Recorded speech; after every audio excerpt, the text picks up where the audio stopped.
Gurekin daukagu Sabino Cuadra Lasarte, bueno, orain Portugaleten dago, baina medioetan ere askotan egon izan da. Bere trayektoria lotuta dago, bere lanbidearekin, abokatua izan da, eta da, ez da, hori ez bakentzen. Eta, bai, politikan aritua, parlamentaria izan da, Espainiako Kongresuan, eta orain liburu bat atera du, horrekarri ditu alde batzuk, gero ikusi ahal izango dituzuenak.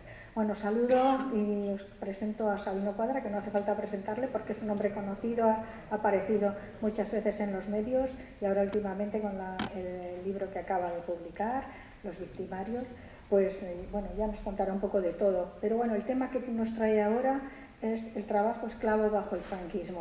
Es un tema que ya hemos tratado de alguna manera, pero también nos interesa ver cómo va el tema de la querella y todo aquello. Yo creo que tú nos lo puedes contar todo.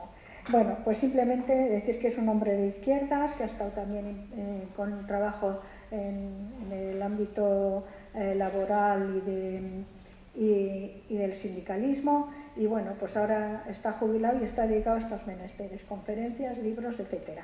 Bueno, pues con vosotros, Sabino Cuadra. Apagar los móviles, por favor, porque no molestemos. Dale su leche.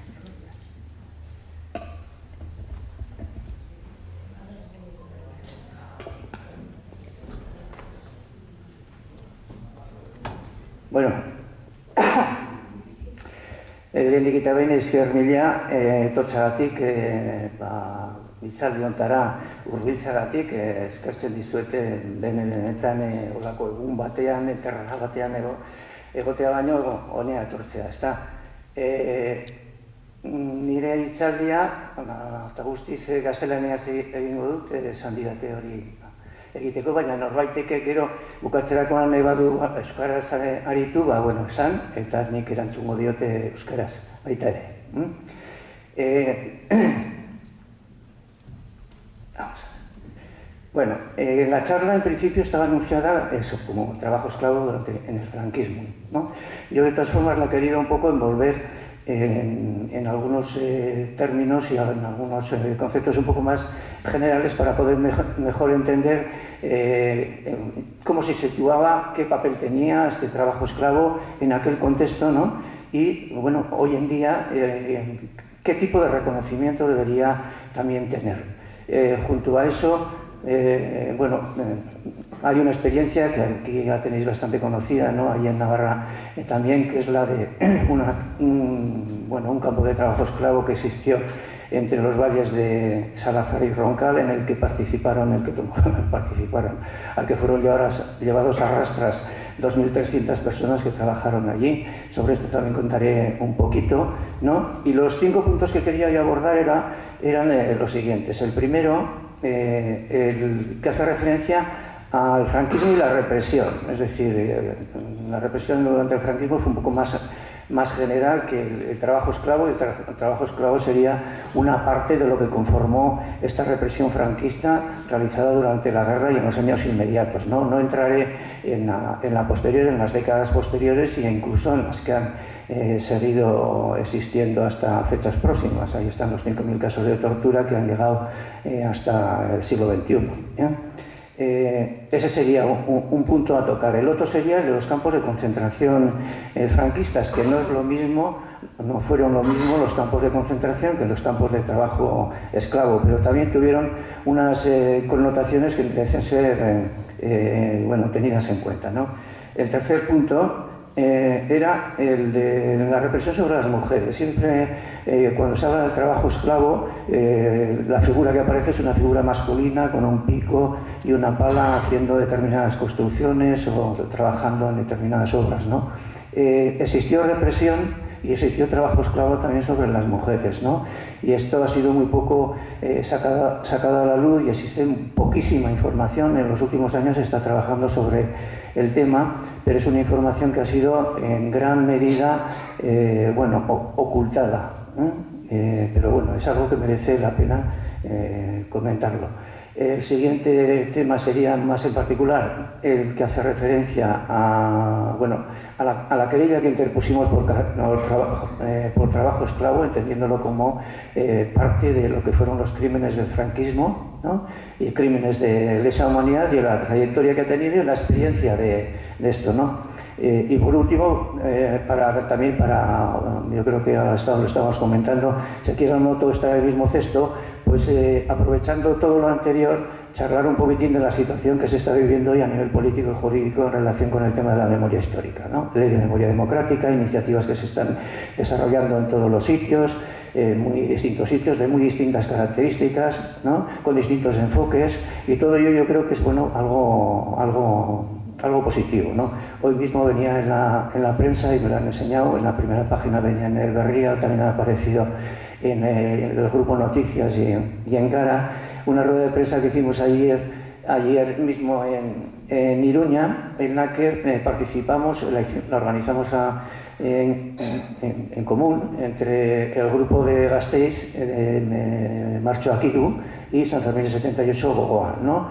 Entonces lo que queríamos, allí se presentaron 40.000 reclamaciones en exigencias de reconocimiento, ¿no? Por parte de personas, de las 9 personas que fueron asesinadas en estos dos sitios, de bastantes heridas de bala y bastantes personas lesionadas gravemente. Pero más que eso, lo que se pretendió escenificar, sacar a la luz con esa rueda de prensa, era la exigencia directa al gobierno para que este reconozca los crímenes de Estado que se cometieron por la policía española, entonces policía armada, en las masacres del 3 de marzo en Gasteiz y de los Sanfermines del 78. Es decir, más allá de la obtención de reconocimientos individuales que también se planteaban, pero reconocimientos individuales debía de haber habido ya hasta la fecha por miles, porque miles fueron las personas agredidas en esos dos hechos. Lo que, repito, el foco se quería poner la atención en apuntar al gobierno directamente y decirle: oiga usted representa a un Estado que realizó crímenes de Estado en estos dos sitios, en otros más también, pero en estos dos sitios, y lo que queremos es que usted reconozca la responsabilidad de los aparatos del Estado en esos crímenes que se produjeron en estos dos sitios. Bueno, esa es otra iniciativa que ha salido por ahí, no tiene que ver con lo del trabajo esclavo, pero bueno, está en el mismo cesto, está todo un poco todo metido, ¿no? Y después de esto, bueno, deciros yo, la charla no va a ser de tipo académico ni historicista, yo no lo soy, sino que, bueno, va a estar sobre todo basada en lo que ha sido mi experiencia personal en relación con el tema del trabajo esclavo, ¿no?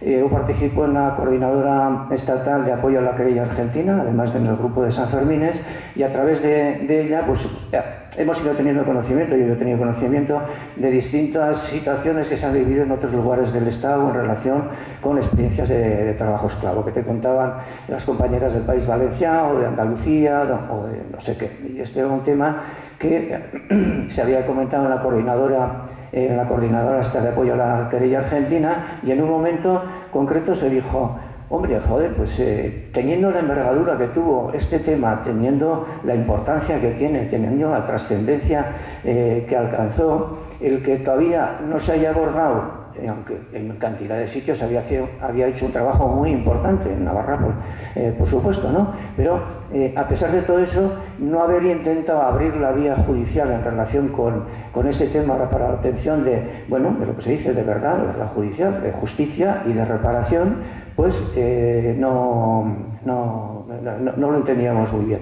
Y fue de ahí un poco de donde nació también el ponernos en contacto con la Asociación Memorialista de Navarra, que más ha trabajado en este tema, Memorial in Videa, que llevaba años. Este año yo creo que va a ser el 20 aniversario, fue el año pasado, no recuerdo muy bien. Que venía trabajando sobre este tema, y de ahí un poquitín salió lo de empujar una querella por el trabajo esclavo realizado en el lugar este, ¿no? En la carretera de montaña entre los valles de Salazar y Roncal en tiempos de guerra, que hubo allí en Navarra, ¿no? Nos pusimos en contacto con familiares de todas estas de personas que habían estado trabajando allí. La mayor parte de ellas eran vizcaínas, pero también había alavesas, guipuzcoanas, y después la gente directamente afectada también ahí en Navarra, de las poblaciones cercanas al lugar que se habían producido los hechos. A raíz de todo esto, bueno, pues uno se ha ido metiendo en este tema, cogiéndolo cada vez con un poco más de cariño, y desde este punto de vista es en el que está planteada la charla, desde un punto de vista un poquito más militante, no tanto académico ni historiador, sino un poco más de alguien que se ha metido en esta salsa, la ha conocido a gente, ¿no? Ha escrito algo en relación con el tema y ha desarrollado distintas iniciativas, tanto de tipo jurídico como de tipo institucional. Entonces, esto es un poco, esto es la introducción, o sea que tela. Vale. El primer punto a tocar era el de la represión franquista, ¿no? La represión franquista que nace desde el mismo momento del golpe de Estado y que empieza a practicarse en las ciudades y en los pueblos en los que el ejército fascista pues se hace con el poder, ¿no? Simplificando, ¿no? Y resumiendo, yo diría que hubo en dos momentos distintos, dos fases en todo lo que fue esta represión franquista de los primeros días, las primeras semanas, los primeros meses, ¿no? La represión inmediata, ¿no? La del alzamiento, ¿no? La del alzamiento nacional, el glorioso, ¿no? La del golpe de Estado, ¿no? Es una represión muy salvaje, muy brutal, muy sanguinaria, ¿no? Allí no hay ni jueces, ni tribunales, ni nada. Allí lo que se impone es coger a la gente, golpearla, torturarla al paredón y entrarla en una fosa común, en cantidad de sitios. Es una represión brutal, directa, sin mayores intermediarios, ¿no? Eso va acompañado a su vez, bueno, esa es una parte, ¿no? La otra parte es la de las detenciones, las torturas a las que he hecho referencias, vejaciones para las mujeres de una forma brutal en algunos casos, violaciones, en otras cosas con grandes dosis de humillación, cortes de pelo, ricino, etcétera, etcétera, ¿no? Represión directa también desde ese primer momento sobre una parte importantísima, un sector muy amplio de la población, ¿no? En ese sentido, de las muchas que tiene el general Mola, yo recogí aquí una frase en la que él afirmó: es necesario propagar una atmósfera de terror. Cualquiera que haya sido abierta o secretamente defensor del Frente Popular debe ser fusilado. En este contexto es en el que se realiza esa primera represión. ¿Qué es lo que ocurre? Bueno, pues que después del golpe de Estado este queda estabilizado en unos cuantos sitios y lo que se apunta hacia adelante es que, bueno, va a haber una guerra de una cierta duración, de una larga duración, con unos frentes más o menos estabilizados en un principio que van a ir moviéndose despacito, ¿no? Y lo que se impone, la represión que se impone en esta fase diferente, bueno, pues es también es distinta a la anterior. Conlleva lo anterior, se siguen practicando asesinatos, desapariciones, torturas, etcétera, pero ya se trabaja de una forma un poco más planificada. Desde el propio ejército, desde el propio régimen, se trabaja de una forma más planificada. Franco, que no era un gran estratega, pero para hacernos una idea, él afirmó, dice, en una guerra civil es preferible una ocupación sistemática del territorio acompañada de una limpieza del enemigo a una derrota rápida de sus ejércitos que deje al país infectado de adversarios. Es decir, él prefería ir avanzando, dominando cada vez más territorio, pero mientras por detrás, con tranquilidad, hacer una limpieza a fondo y acompañada de una importante labor de comida de tarro de la población, en definitiva, ¿no? De una labor ideológica importante y una labor social que cambiara todas las estructuras con las cuales había articulado la población durante la República. Es decir, En esta segunda fase ya no solo hay una represión brutal y dura, directa, sino que existe toda una cadena, una graduación de pequeñas, medianas represiones que, más allá de lo físico, abarcan también otros ámbitos sociales y de estructuración de la propia sociedad. Sociales, educativos, culturales, etcétera, etcétera, ¿no? Yo de vez en cuando voy echando un ojillo aquí, porque como uno tiene ya unos cuantos años, se le va el hilo. Los objetivos de esta represión, he apuntado que como que podían ser 5, ¿no? Empezando de lo más fuerte a lo menos. El primero era la eliminación física de una parte importante de la población.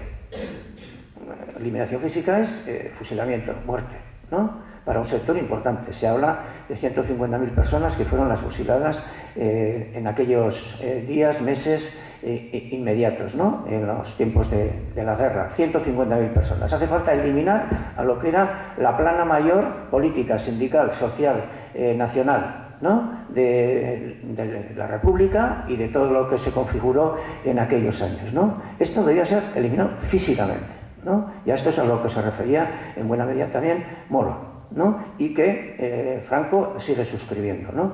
Pero aparte de esto hacía falta ya estudiar una graduación en lo que era la represión que llevara pues, a la práctica de detenciones masivas, de concentrar a toda esta gente, bueno, de encarcelar a toda esta gente, de concentrarla porque las cárceles estaban a rebosar y allí no se podía ya meter a más gente. Hacía falta llevar un grado de encarcelamiento, podríamos decir, social, bastante más amplio que el que podía ser abordado desde las cárceles existentes, ¿no?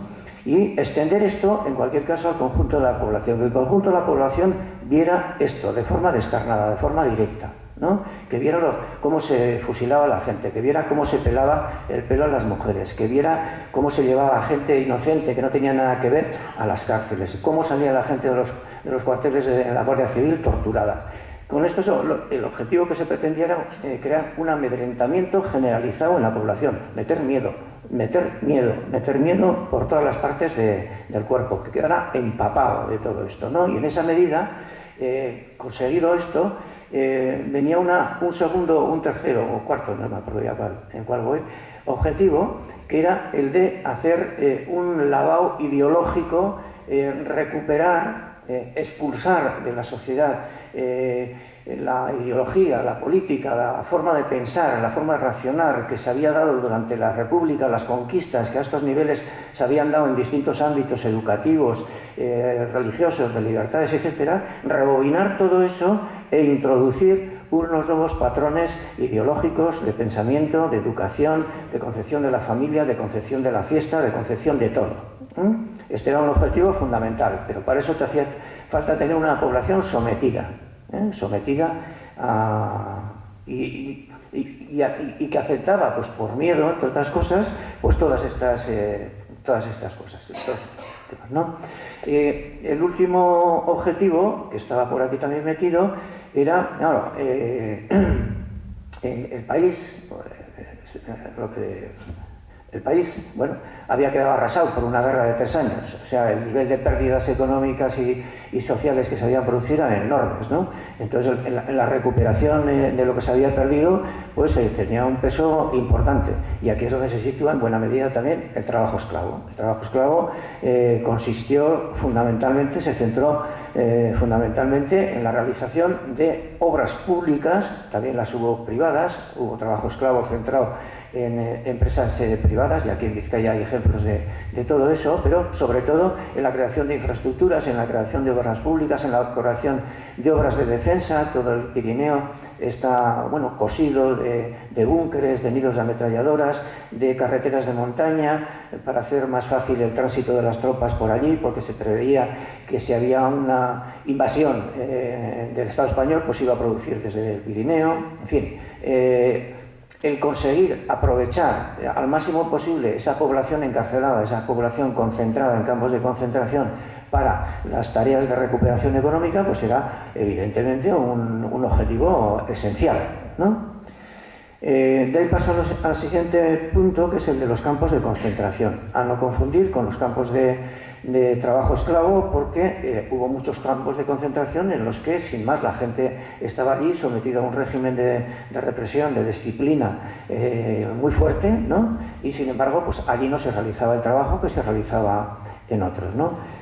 Para que os hagáis la razón de estos campos de concentración, en gran medida se derivó de que de toda la gente que resultaba siendo detenida desde el primer momento del golpe, pero sobre todo según iban avanzando las tropas franquistas y se iba ocupando territorio, cantidad de personas, de prisioneros del otro ejército y de prisioneros obtenidos como consecuencia de conquistar mayores territorios. Toda esa gente que se quería encarcelar no tenía ubicación en el Estado. Las cárceles estaban abarrotadas, a pesar de que la población carcelaria en cada una de estas cárceles duplicaba, triplicaba y cuatruplicaba el número máximo de plazas allí existentes. A pesar de todo eso, las cárceles eran completamente insuficientes. Hacía falta buscar otros lugares en los que la gente fuera encerrada. No solo encerrada, sino que aquellos campos de concentración servían también para otras finalidades. Para que os hagáis una idea de lo que fueron estos campos, un historiador, al que quiera adentrarse un poquito más en esto, en el libro Los campos de concentración de Franco, de Carlos Hernández, es un tocho bastante importante en el que analiza todo el mapa de los campos de concentración en el Estado español. Él calcula que entre 700.000 y 1 millón de personas pasaron por estos campos. Es una cantidad suficientemente importante. Al finalizar la guerra, el propio ejército español reconoce la existencia de 500.000 personas en estos campos de concentración. Estos campos de concentración eran campos de detención, de retención, ¿no?, de castigo, porque el régimen allí existente, sin compararse, todas las comparaciones son un poco odiosas, ¿no?, pero sin compararse con el existente en los campos de trabajo esclavo, sin embargo era un régimen durísimo, ¿no?, a nivel de condiciones de alimentación, de vestido, de asistencia sanitaria, de régimen de funcionamiento, un régimen militar, ¿no?, sanciones continuas, malos tratos, etcétera, etcétera, adoctrinamiento también, ¿no? Entonces, estos campos de concentración servían, para lanzar que se diera esta represión de forma masiva, ¿no?, que fuera consciente a través de todas las familias de todas estas personas que el grado de represión al que se estaba avanzando. En estos campos de concentración, los más cercanos aquí los podemos tener, el que hubo, por ejemplo, en Orduña, cerca de aquí. Yo soy de Amurrio y no me enteré que había habido un campo de concentración en Orduña hasta que tuve, yo creo, 60 años. Hoy tengo 76. Para que veáis el nivel de secretismo también con el que se han llevado las cosas en las cercanías nuestras. Y ¿sí? Y te estás enterando ahora. Bueno, pues por Orduña, que está a 7 kilómetros de Amurrio, localidad a la cual nosotros íbamos en fiestas, había unas chavalas muy majas también en Orduña, y nos gustaba ir por allá, y solíamos ir al monte a subir allí a la peña y así. Pasaron por allí 20.000 personas, y ni yo, ni mis hermanas nos enteramos de nada, ni en la cuadrilla se hablaba de nada de eso. Bueno, pues es un campo de concentración que estaba aquí al lado. Otro cercano es el de Miranda de Ebro, por el que pasaron 100.000 personas, ¿no? En estos campos, además, se hacía una labor importante, que era una labor de clasificación de la gente. Es decir, le ponían una nota a la gente que había sido llevada allí, una especie de nota, ¿no? Se clasificaba a la gente como gente muy adicta a la rebelión, decían. Los rebeldes, según los franquistas, eran los republicanos, cuando eran los que habían vivido en un régimen de legalidad sin romperlo.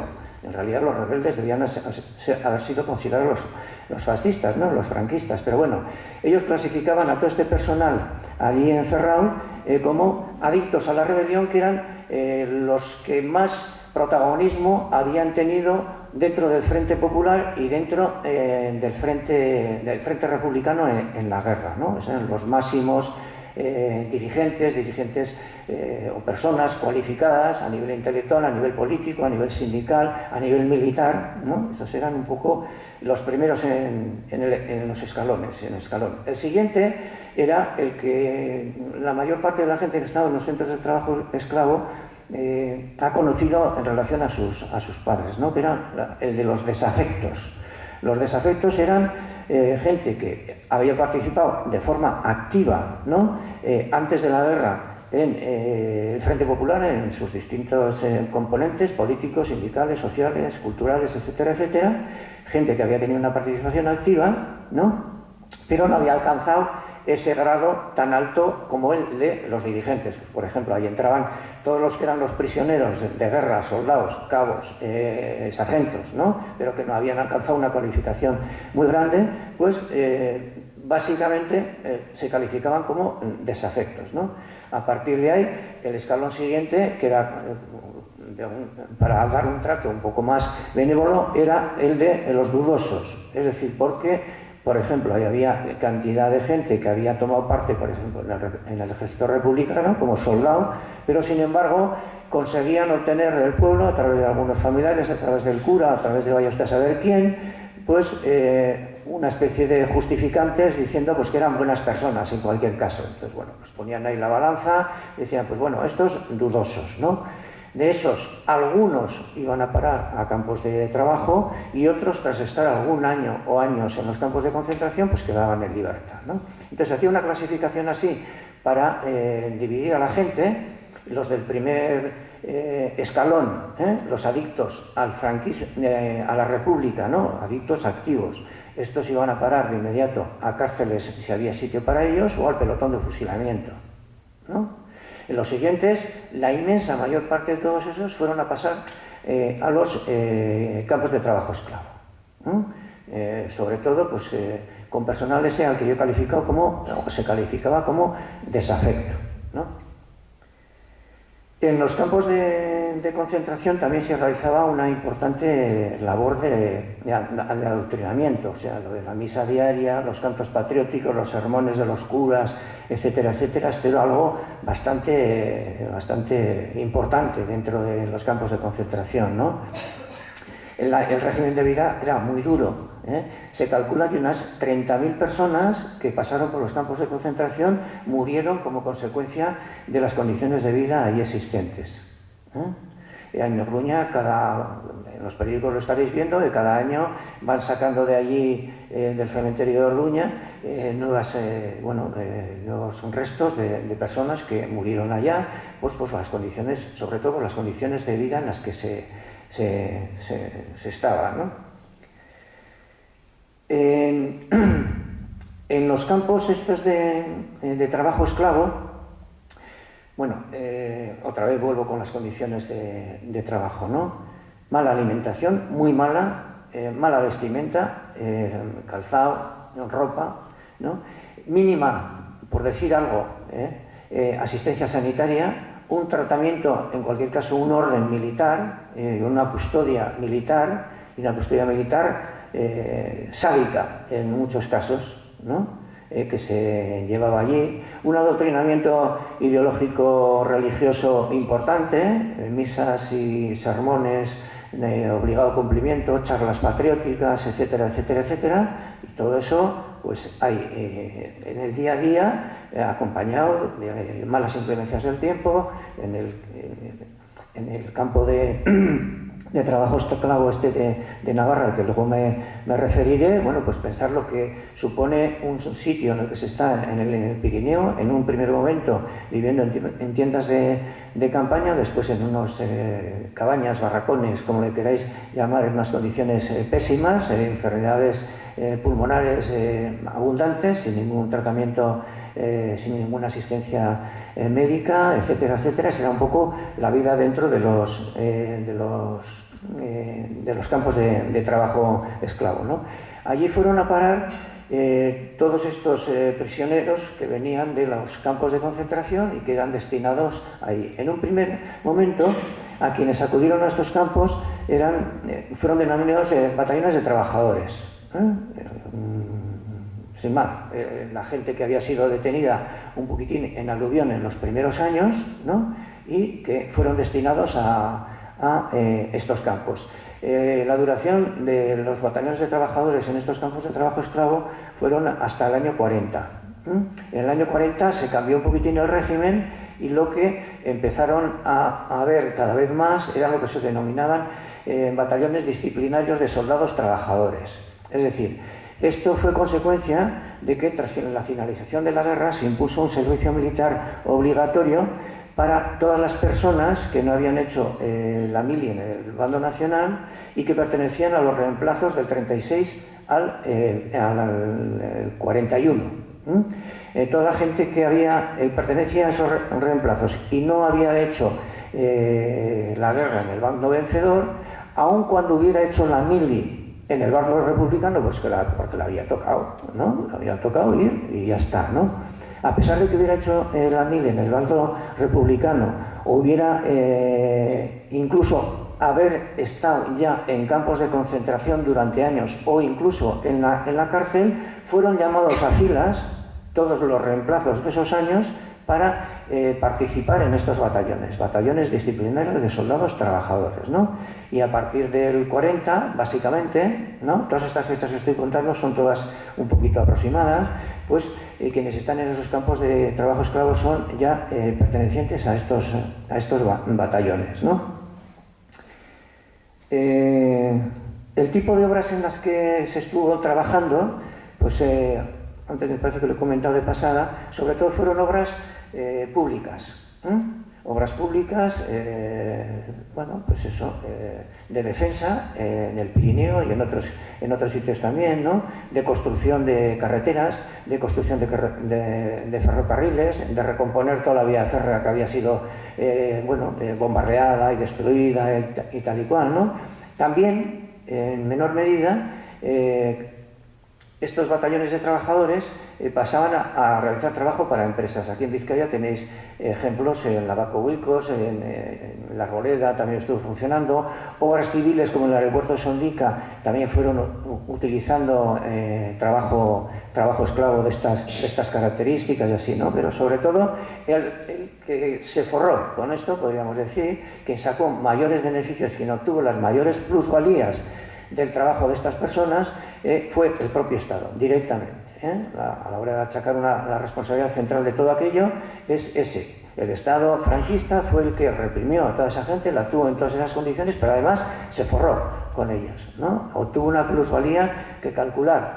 Yo en la documentación que he estado mirando, con la paga que teóricamente se daba a quienes estaban en aquellos batallones, que según ley debía ser de 2 pesetas, de la cual se les retiraba unas 50 para gastos de manutención y algo más para otros gastos que existían allí y que en muchos campos de trabajo no recibían nada a la gente, porque los mandos que estaban allí, los directores y todo esto, se quedaban con todo ese dinero. Bueno, pues en cualquier caso, esas 2 pesetas diarias que les tenían asignadas eran la 10ª parte de lo que era el sueldo normal de un peón en la sociedad civil, podríamos decir. Es decir, el nivel de plusvalía embolsada por el Estado con el trabajo de todos estos cientos de miles de personas que pasaron por esos centros durante todos esos años, pues fue inmenso, ¿no? La represión, para que se veáis una idea también, por ir dando algunos datos, en la inmediata posguerra, según datos oficiales del propio régimen, 100.000 personas habían formado parte de los batallones de trabajadores y 50.000 de los batallones disciplinarios de soldados trabajadores. La represión sobre las mujeres. Cuando se habla de campos de concentración y campos de trabajo esclavo, las mujeres no aparecen, ¿no? No hay ninguno, en teoría, ¿no? ¿Cómo se practicó la represión sobre las mujeres? Las mujeres que fueron reprimidas a esos niveles, ¿no? de los campos de concentración, los campos de trabajo, todas fueron destinadas a cárceles, ¿no? En aquella época, cárceles específicas de mujeres, en tiempos de la República había muy pocos, ¿no? Estaba el de las Ventas, estaba en Barcelona, había algunos cuantos dispersos por el Estado, pero muy poquitos. Y entonces lo que se tuvo que hacer es habilitar muchos espacios en los cuales las mujeres fueron encarceladas. Aquí en Vizcaya está el caso muy conocido de Saturralán, ¿no? Que se habilitó un antiguo balneario ya abandonado para hacinar allí bueno, yo no me acuerdo cuántas personas, cuántas mujeres fueron las que pasaron por allí, en un régimen muy similar al de los campos de trabajo esclavo, y sometidas no a soldados fascistas, sino a monjas fascistas, que a la hora de elegir, pues igual uno se quedaba con los primeros, sino con las segundas, ¿eh? Estaba el campo de Saturralán, la cárcel de Saturralán, pero también hubo cárceles en Durango y en Amorebieta, por ejemplo, ¿no? Pero, bueno, por todo el Estado se habilitaron centros específicos, colegios religiosos o, bueno, otros espacios, pues para encarcelar a todas estas mujeres, ¿no? Pero hay un tema que, bueno, ha pasado muy desaparecido y solo en los últimos años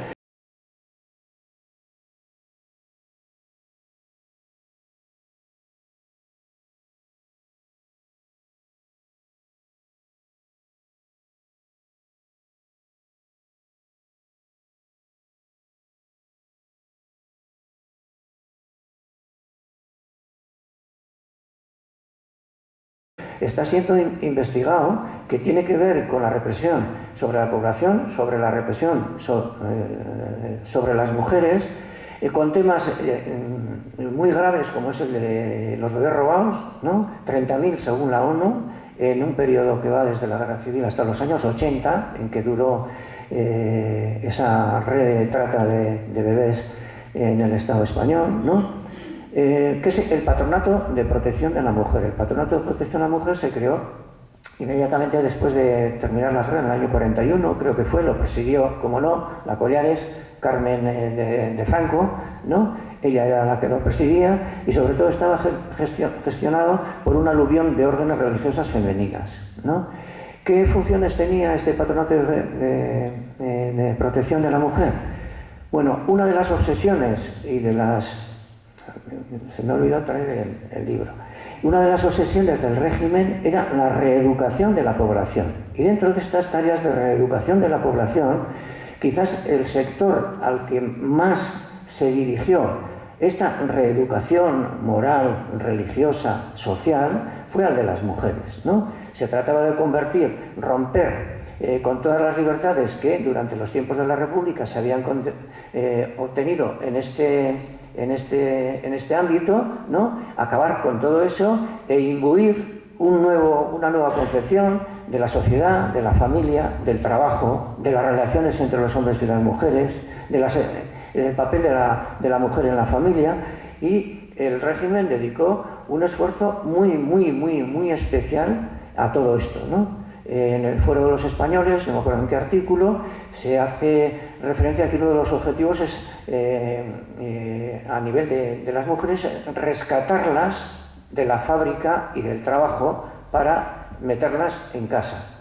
Y el modelo de mujer que se defiende, que se vende, ¿no? en el nodo y en todos los sitios, es el de la madre de hijos y la esposa del esposo, ¿no? Es una mujer que no tiene apenas derechos civiles y su papel central se ubica en el terreno del trabajo del trabajo doméstico y de familia y de reproducción, etcétera, etcétera, y en el de transmisión ideológica, ¿no?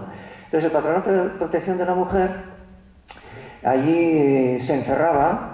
Hubo 900 centros de estos centros en todo el Estado, y en un momento determinado, en el año 65, creo que fue, se contabilizaron en todo el Estado 40.000 personas que existían allí. Estas personas eran chavalas de 15 a 25 años que, por distintas razones, habían roto con ese modelo de moral, de sociedad, de papel de la mujer en la sociedad que se quería imponer, ¿no? Por distintas razones, ¿no? Eran chavalas rebeldes, ¿no? Que no comulgaban con lo que imponía la Iglesia en aquellos momentos, ligeras de cascos, madres solteras, prostitutas, ¿no? Personas a las que bastaba que un informe del párroco, un informe del alcalde, un informe de la Guardia Civil del pueblo, una denuncia de las de la adoración nocturna, de la sección femenina, bastaba para que todas estas personas fueran retiradas de circulación y encerradas en todos estos centros, ¿no? En el cual el bombardeo ideológico multiplicaba con mucho el que se daba, por ejemplo, en los campos de concentración y en los campos de trabajo esclavo, ¿no? Todos estos centros, estos 900 centros en todo el Estado, estaban gestionados por órdenes religiosas, ¿no? Entre ellas, las que más activamente trabajaron, estaban las adoratrices, estaban las oblatas, estaban el Sagrado Corazón, etcétera, etcétera. Bueno, un pilón de órdenes religiosas. Pero por ahí pasaron cientos de miles de mujeres, ¿no? Y que también, dentro de su encierro, ¿no?, en el que había un rosario diario, en muchos de ellos, misa semanal, sermones religiosos, horas de silencio, como si aquello fuera un convento, pero también allí se realizaba trabajo gratuito, en muchos de estos centros. Entonces, bueno, no es el trabajo esclavo que se vio en otros lugares, pero es un trabajo también en unas condiciones de esclavitud importantes, en el que el papel de represión fundamental se centraba en el terreno ideológico, ¿no? Y yo creo que es importante, cuando se habla de todo esto que estoy comentando, de la represión del franquismo, de la represión de los campos de concentración, el trabajo esclavo, pues también recoger todo este gran ámbito, todo este espacio social tan importante que ha sido completamente olvidado, ¿no? Porque, repito lo que antes decía, únicamente la imagen que tenemos en relación con los campos de concentración y los campos de trabajo es la imagen del hombre,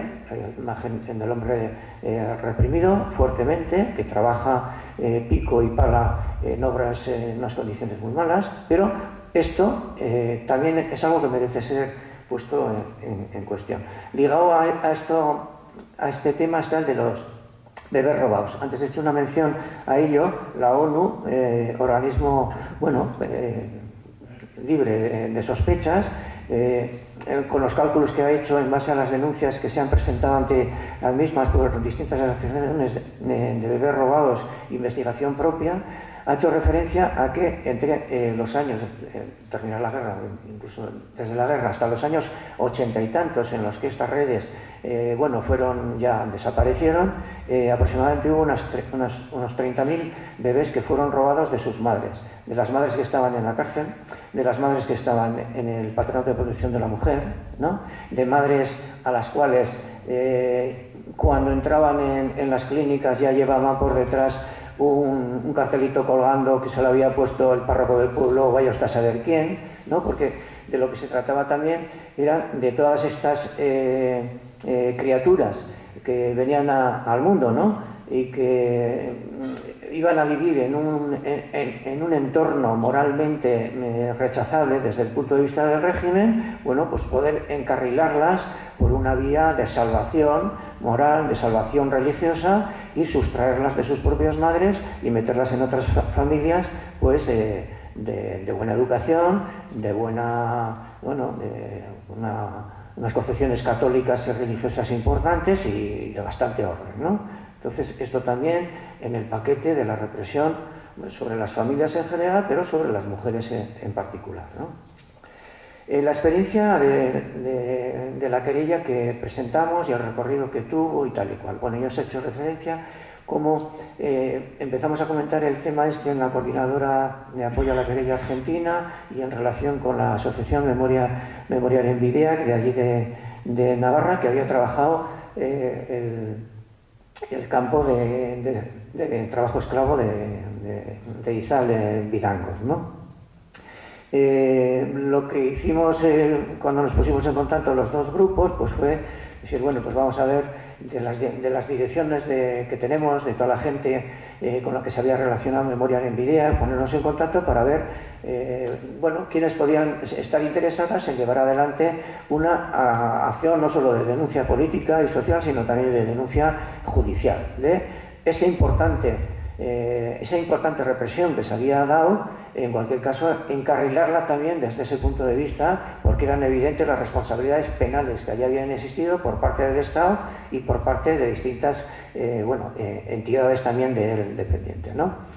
puestos en contacto con distintos familiares, bueno, pues al final unos cuantos de ellos, 14 fueron los querellantes, y se apuntaron pues para impulsar una querella por las condiciones de esclavitud que se vivieron en el campo de trabajo de Igal Vidangoz, unas condiciones de esclavitud que estaban calificadas en la normativa internacional existente a nivel entonces, tanto de tratamiento de los crímenes de guerra como de tratamiento de los crímenes contra la humanidad. Aquel trabajo que se había realizado encajaba perfectamente dentro de esas categorías que existían a nivel internacional, aprobadas pues, por el conjunto de países, los tratados que señalaban que las condiciones en una guerra, el trato de los prisioneros tenía que ser sujeto a determinadas condiciones que aquí fueron completamente violadas. Bueno, conforme a ese razonamiento se podía plantear que había responsabilidades directas por parte del Estado español, por parte del gobierno, para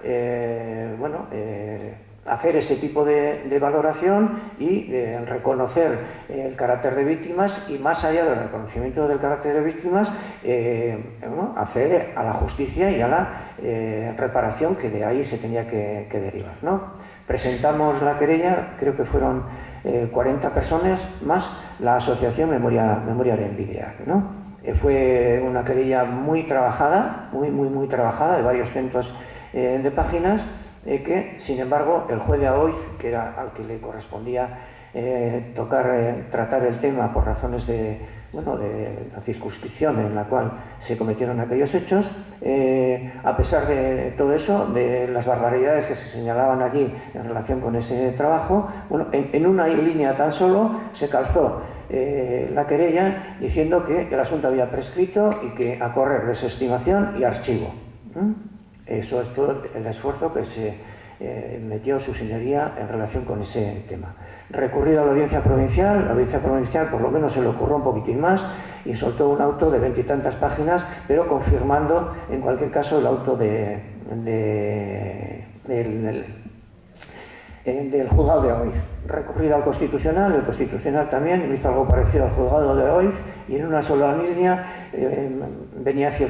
afirmó que el asunto no tenía la suficiente entidad como para acceder a la competencia del Tribunal Constitucional y a correr, ¿no?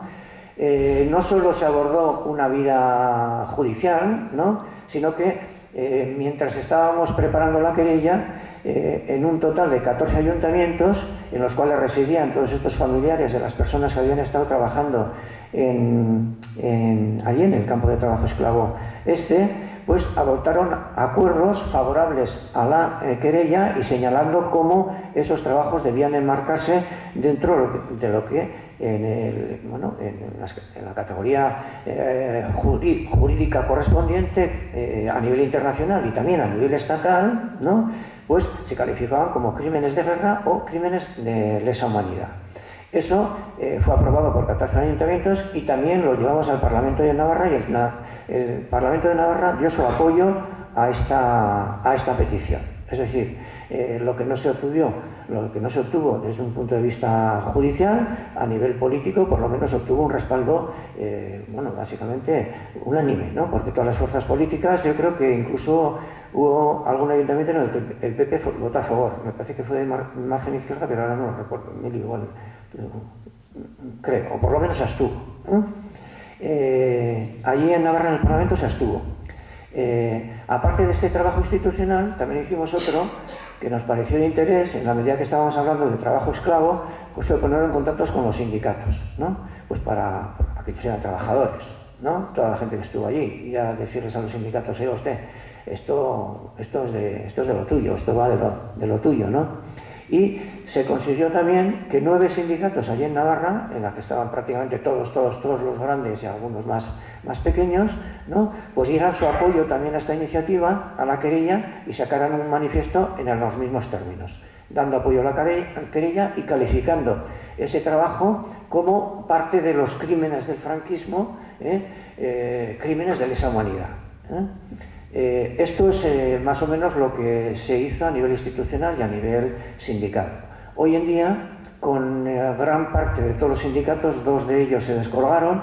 Se ha interpuesto también una denuncia ante la Organización Internacional del Trabajo, que bueno, pues está en trámite y ya veremos lo que pueda dar de sí.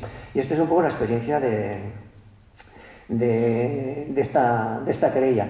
También es cierto que, como consecuencia de esta querella, que hay que decirlo también, fue la primera que se ha llevado a cabo en el Estado español, al menos en el País Valencia y en Andalucía, se está trabajando en algunos sitios para hacer algo parecido. Es decir, dentro de poco es posible pues, que en estos 2 territorios haya más querellas y se pueda seguir un poquitín golpeando, tanto aquí como a nivel internacional, pues para denunciar una realidad oculta, grave, ¿no?, que existió aquí y que sigue todavía, bueno, sin obtener justicia ni reparación. Un apunte, porque me lo comentaron de cara a charlarlo aquí, es, por poner un ejemplo, en la Alemania nazi, ¿no?, y en los territorios ocupados por la misma, hubo aproximadamente unos 12 millones de personas sometidas a trabajo esclavo, la mayor parte judíos, ¿no?, y gitanos, y población pues, de Chequia, de países que se iban conquistando, también de algunos alemanes y también de algunos españoles que fueron detenidos en Francia y llevados a los campos de concentración de por allí.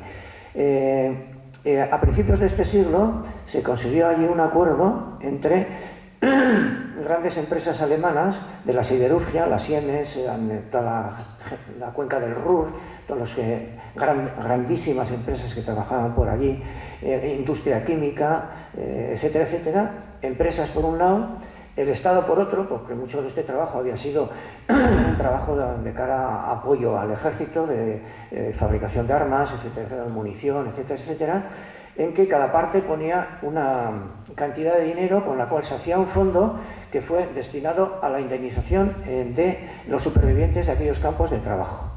El dinero la cantidad que se metió allí fueron de decenas de miles de millones de euros, ¿no? Y el destino fue eso, a indemnizar a familiares a personas que habían trabajado en todos estos campos, ¿no?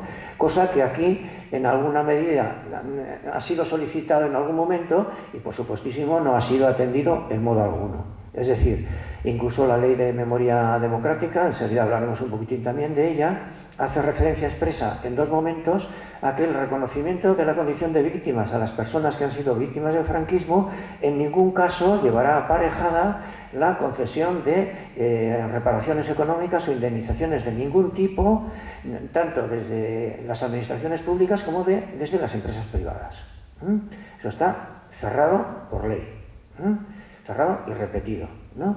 Pero un modelo que puede servir un poco, pues no sé, como idea al menos, es exigir eso a todas las empresas privadas que participaron en esto y sobre todo al Estado, decirle, para usted han estado trabajando aquí cientos de miles de personas, ¿no? Les debe esto, les ha robado usted esto. Entonces, véanse formas, bueno, pues para compensar, para indemnizar, para,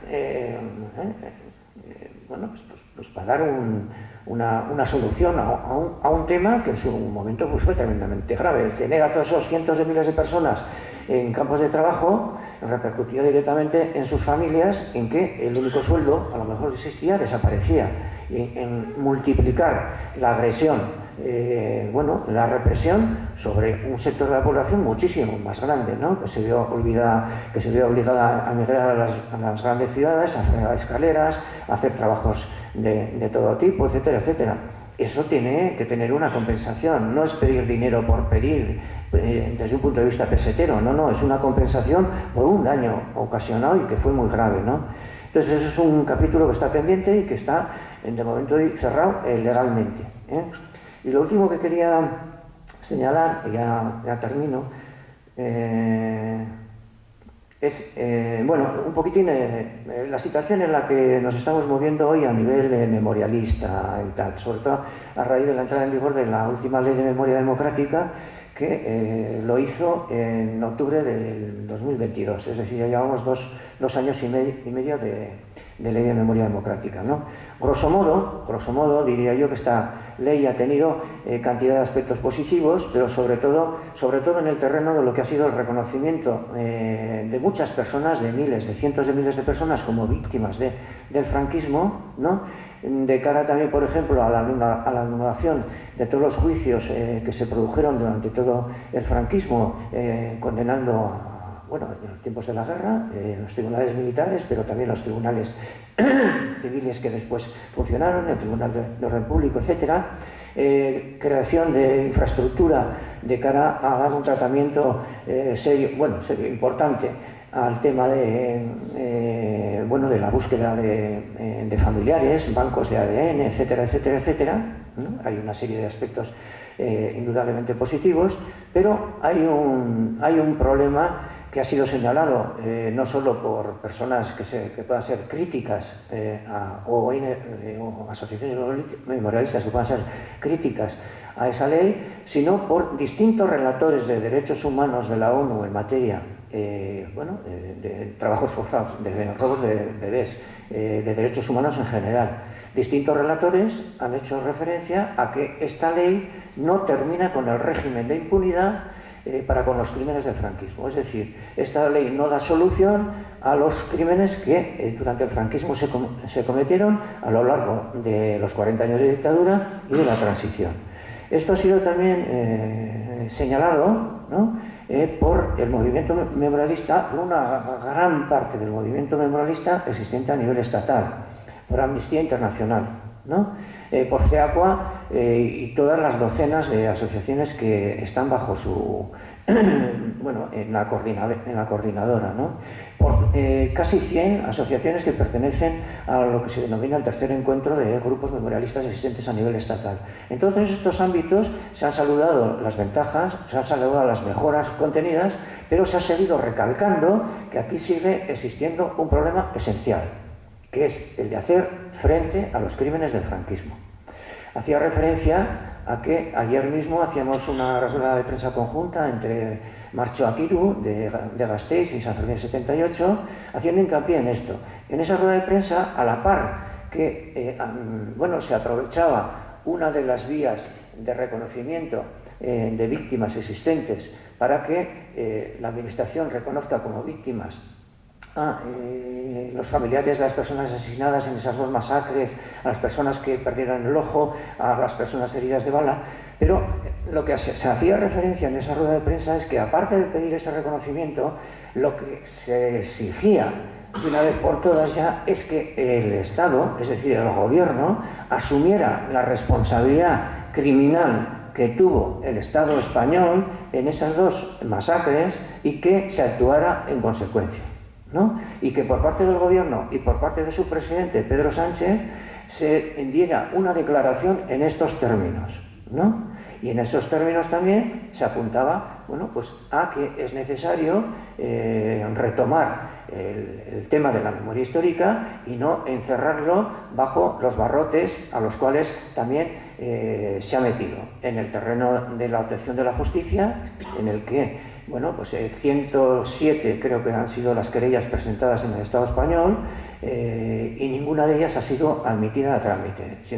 107 querellas que hacen referencia a temas como desapariciones, asesinatos, torturas, robos de bebé, trabajo esclavo, etcétera, etcétera. Ninguna de ellas ha conseguido llegar a sala, podríamos decir. En ninguna de ellas se ha dado un nivel de procesamiento con respecto a nadie, a ninguno de los responsables de todos estos delitos, de cualquiera de estos delitos, ¿no? Y esas puertas siguen estando cerradas, ¿no? Entonces lo que hace falta es no solo ir avanzando en el terreno del reconocimiento a las víctimas del trato recibido, pero más allá de un reconocimiento administrativo, lo que hace falta es un reconocimiento político y un reconocimiento judicial de todo eso, ¿no? Esto es un poco, todo esto es debatible, por supuesto, esto es la opinión mía y la de mi grupo y la de, como habéis visto, pues bastantes organizaciones muy solventes e instituciones existentes a nivel internacional, y en esto es en lo que estamos un poquito hasta la fecha, ¿no? Y bueno, pues hasta aquí me ha dado la marcha.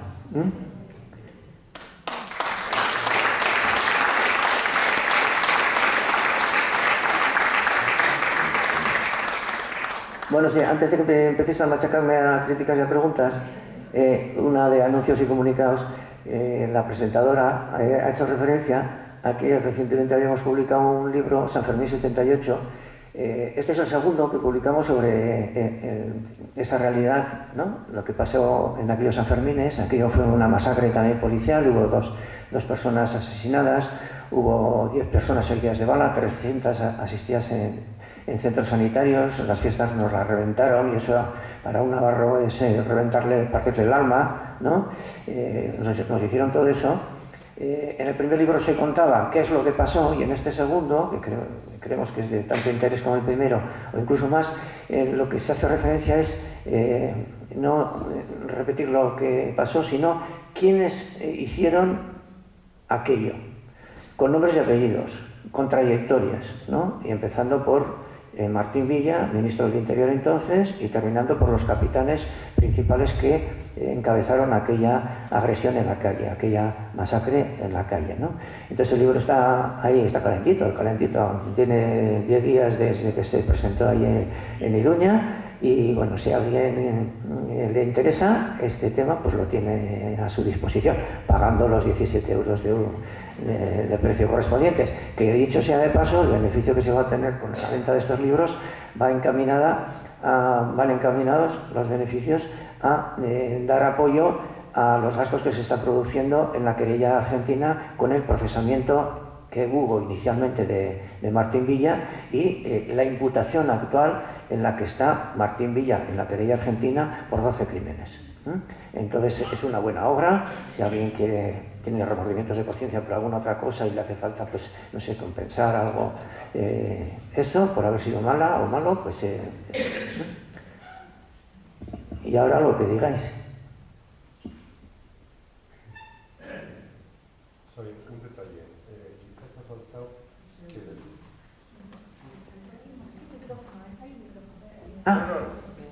que... hay un detalle que quizás te ha faltado, y es que después de haber terminado toda la parte jurídica, ¿se oye?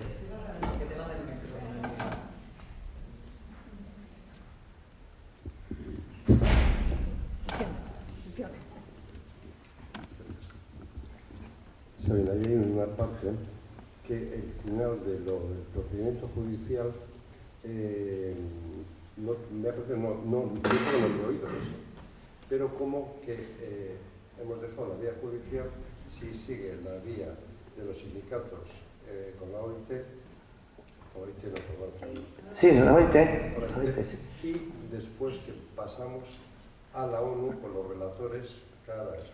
Entonces, en estos momentos estamos ahí con los relatores. Sí. Esa era la automatización de... Sí. Bueno, lo que dice Emilio es cierto. Es decir, después de haber agotado la vía judicial aquí en el Estado español, la vía abierta, teníamos dos posibilidades: una acudir a Europa, podríamos decir, y otra era acudir a la ONU, a la vía de la Comisión, al Comité de Derechos Humanos existentes en la ONU, que tiene competencia para tratar estos temas, ¿no? Y eso es un paso que vamos a dar, que se está preparando ya todo podríamos decir, el material, porque, bueno, pues es mucho lo que hay que trabajar, pero esa vía sigue estando abierta, ¿no? Se ha elegido esa vía pues porque hemos considerado que por el tipo de tratamiento que había tenido aquí y por el tipo de trabajo que era en concreto, pues bueno, nos había parecido bastante más apropiada que la europea, pero bueno, eso es, sí. Hola. A ver, ¿se me oye? Sí. Bueno, no es una pregunta la que voy a hacerte, simplemente es como aportar un hecho con relación a esa persecución que sufrieron las mujeres en esa época. Y se trata del caso de Matilde Landa, que me supongo que es un caso bastante conocido. Pero bueno, en realidad esa era una mujer natural de Badajoz, comunista, activista, por supuesto, y bastante bien formada. Y bueno, pues fue perseguida y encarcelada concretamente la llevaron a la cárcel de Palma de Mallorca. Entonces, como era una mujer que tenía pues muy buena fama entre las presas, porque ayudaba un montón, enseñaba, hacía una labor didáctica, pues había una obsesión por... Estaba sin bautizar, claro. Había una obsesión por bautizarla, para dar un ejemplo, pues para que el resto de las presas vieran que esa ya se había doblegado.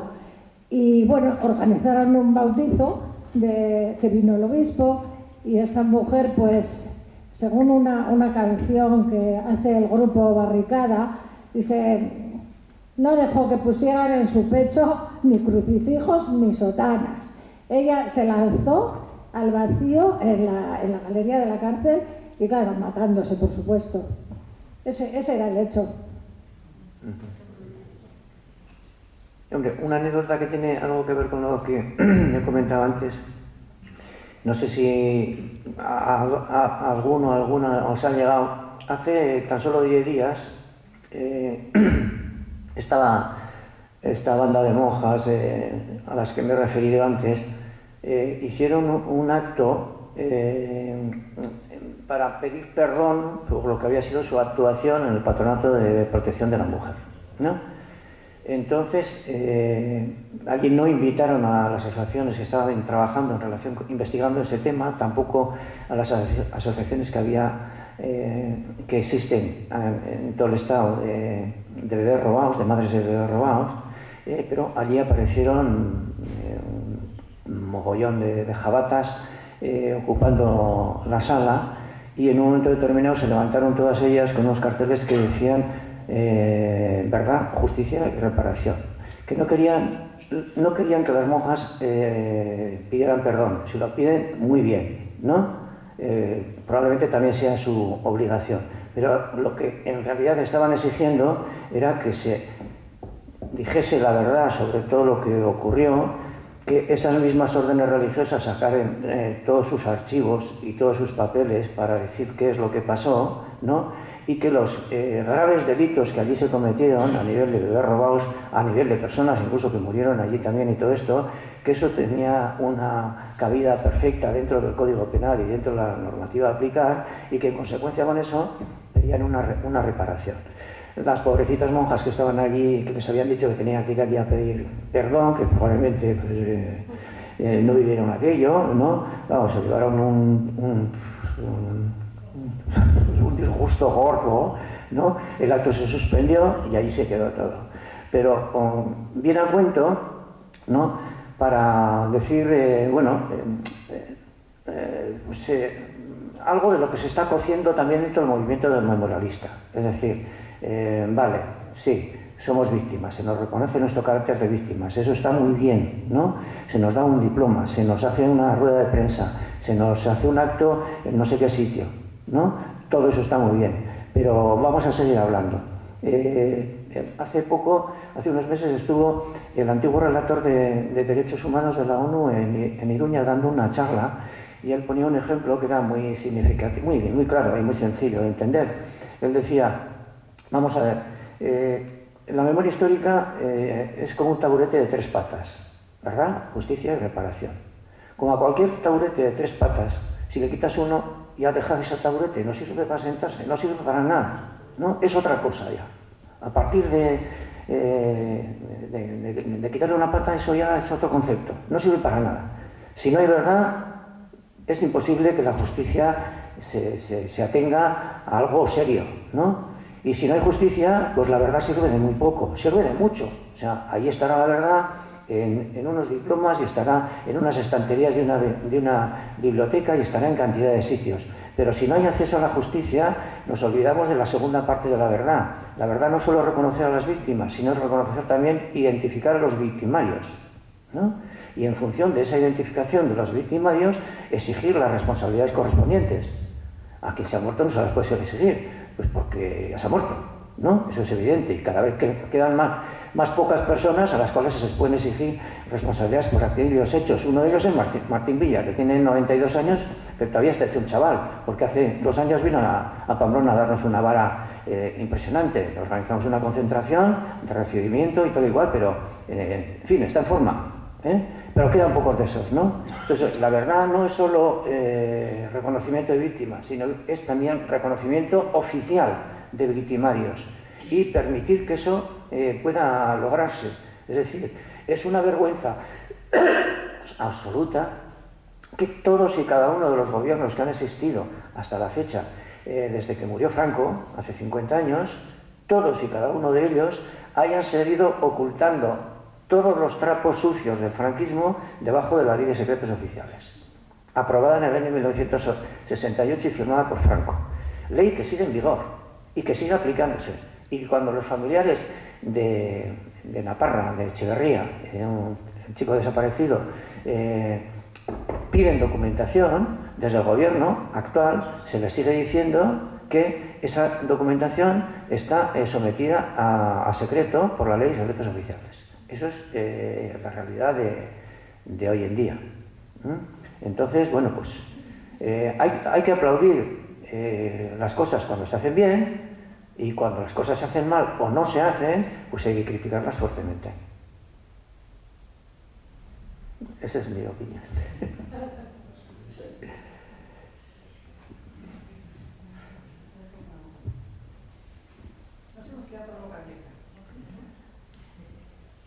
¿Quieres agua? No, voy a aprovechar. Buenas tardes, Sebastián.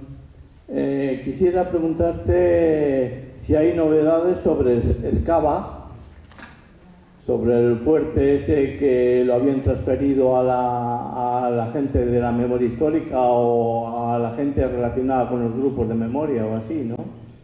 Sí. Y también, dentro de la misma pregunta o afirmación, que nos hablases un poco de lo que ha habido en el Monumento de los Caídos, que ha habido controversia.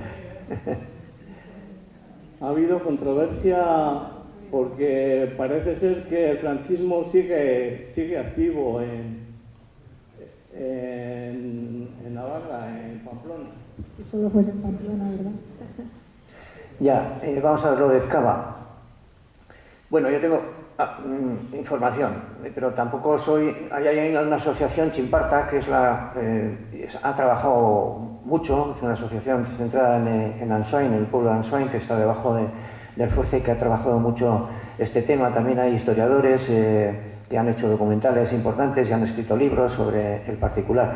En concreto, la situación actual es, en la Ley de Memoria Democrática se señaló que el fuerte de Ezkaba, el Estado, en relación con el fuerte de Ezkaba, el Estado y la Diputación, el Gobierno de Navarra, llegarían a un acuerdo en el plazo de un año para resignificar, podríamos decir, el espacio este como un espacio de memoria, ¿no? Y que en él se expusiera de forma clara cuáles fueron las condiciones criminales en las cuales se hacinaron allí miles de personas y tal y cual.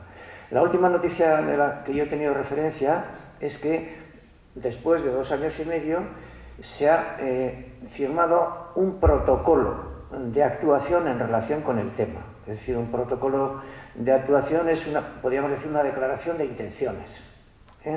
Es decir, cuando menos se puede decir que las cosas van lentas. Porque, bueno, pues ha habido 2 años y medio en los cuales hacer ese convenio de colaboración entre dos instituciones de ese pelo, pues hubiera sido factible, ¿no?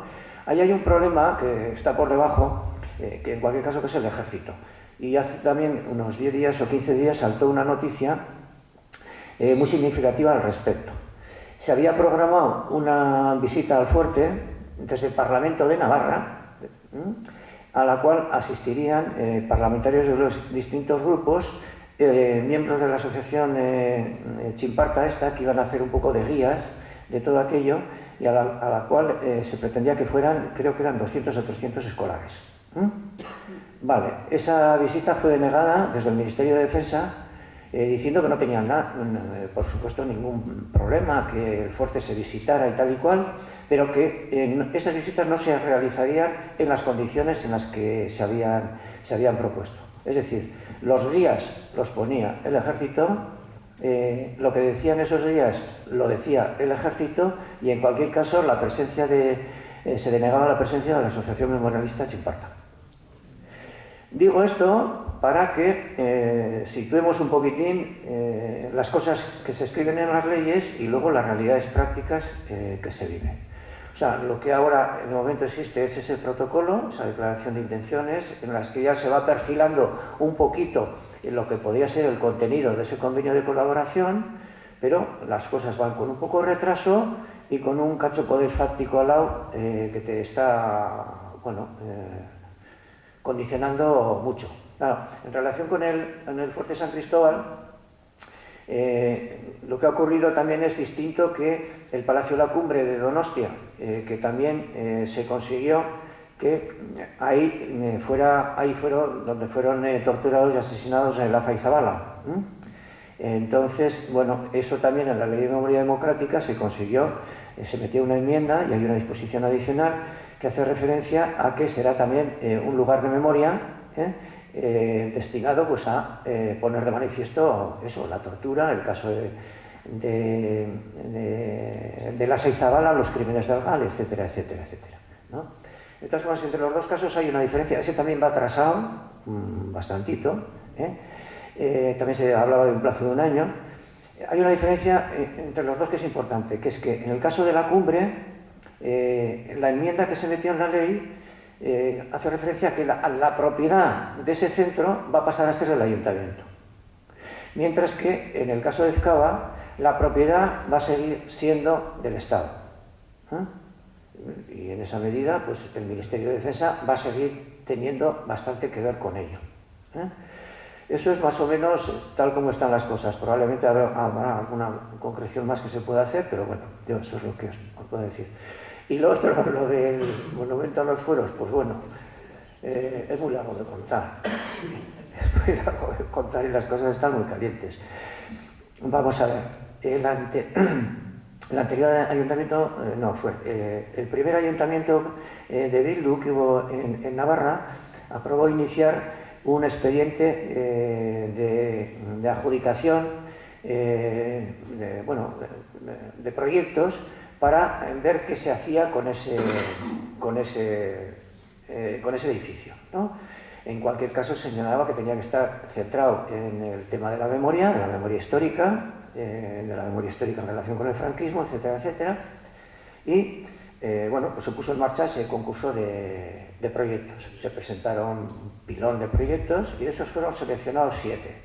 La tramitación de todo eso administrativamente fue un poco caótica porque se recurrieron, hubo una anulación por parte del tribunal, pero bueno, después de todo ese proceso que retrasó la tramitación casi durante toda la legislatura primera de Bildu, habían sido seleccionados 7 proyectos, dentro de los cuales 5, podríamos decir, eran, por simplificar mucho, luego si mirarle aquí que, bueno, eran de resignificación del propio monumento, algunos tenían demoliciones parciales y otros no, ¿no?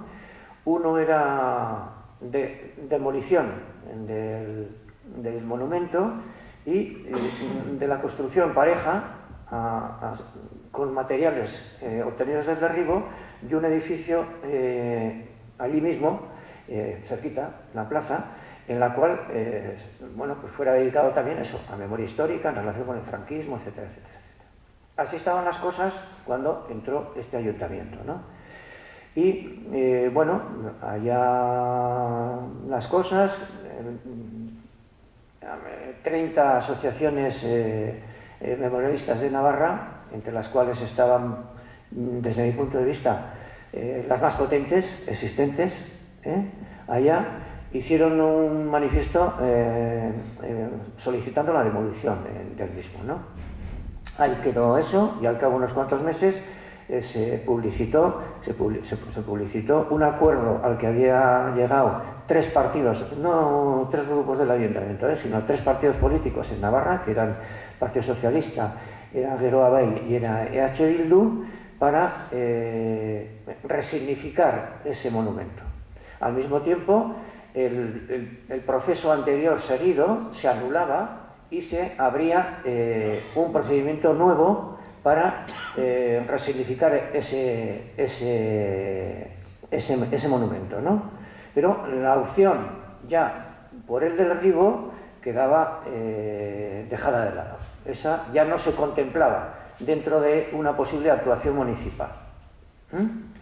Entonces, bueno, se lió una un poco parda y todavía está liada entre todas esas asociaciones que habían optado por el ayuntamiento. Algunas asociaciones no suscribieron ese documento, también es cierto y hay que decirlo, ¿no? Se lió una discusión pues, que todavía está ahí. El ayuntamiento lo que ha hecho ha sido unas modificaciones legales encaminadas a encarrilar ese acuerdo que se había tomado políticamente, y lo último ha sido nombrar una comisión de expertos a nivel estatal e internacional, y también con participación de personas expertas y algunas del movimiento memorialista de Navarra, una comisión de expertos que va a realizar un trabajo con respecto a lo que debiera ser el contenido de esa resignificación. Y mientras tanto, pues las asociaciones siguen pensando que la única resignificación posible con ese monumento, pues que es el derribo. La argumentación fundamental tiene muchísimos detalles, muchísimos aspectos a considerar. Pero por parte de los que optan por el derribo, dicen, ese es un monumento de exaltación del franquismo, ¿no? Así está concebido, así se diseñó, incluso eso mismo ha sido reconocido por las propias fuerzas que hoy optan por la resignificación. Es decir, ellas también reconocen que cuando se construyó fue un elemento arquitectónico de exaltación del franquismo, ¿no? Dicen, no se puede aplicar a eso los mismos criterios que utilizamos y que nosotras asociaciones aplaudimos cuando se analizan temas como campos de concentración o campos de trabajo o cárceles o lugares en los que se ha practicado tortura, en los que se trata fundamentalmente de recuperar esos espacios y demostrar la verdad de lo que allí existió. Una cosa es eso y otra cosa es el monumento a Carrero Blanco que existe en Santoña, que es un monolito de 40 y tantos metros de altura, o desde mi punto de vista, la Cruz del Valle de los Caídos, que es la cruz más grande del mundo y que tiene 120 metros de altura.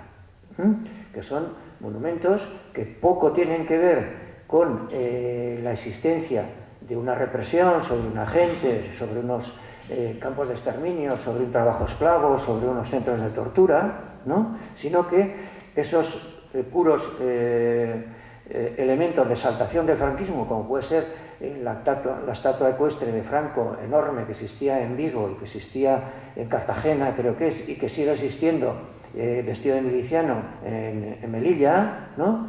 Una cosa es eso, que lo que hay que hacer es fuera, a la mierda, eso es lo que dicen ellos, yo también me apunto a esa banda, y otra cosa es, pues, quienes, bueno, con razones importantes también, pues dicen, bueno, no, eso se puede borrar y se puede resignificar en el caso de los caídos y reconvertirlo en un centro de memoria. Esa es la que hay liada.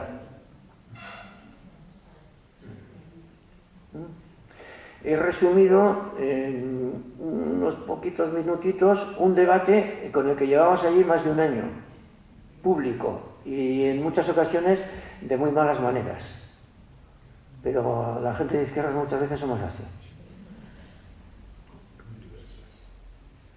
Muy bien, no sé si hay alguna palabra más. Bueno, yo quiero aprovechar para recordar a nuestro compañero Andrés Vitores, que me ha mandado el recado de que no puede venir por temas de salud, pero que fue uno de los iniciadores de la querella que hemos comentado de Gal Vidancot, que estuvo allí su aita, pues, publicando los trabajos estos. Bueno, pues nosotros nada, agradecer al público y agradecerte mucho a ti, venir desde Navarra. Y si alguno quiere algún librito... Sí, luego puedes, los firmas, ¿no? Sí, sí, por supuesto. Bueno, pues hasta luego.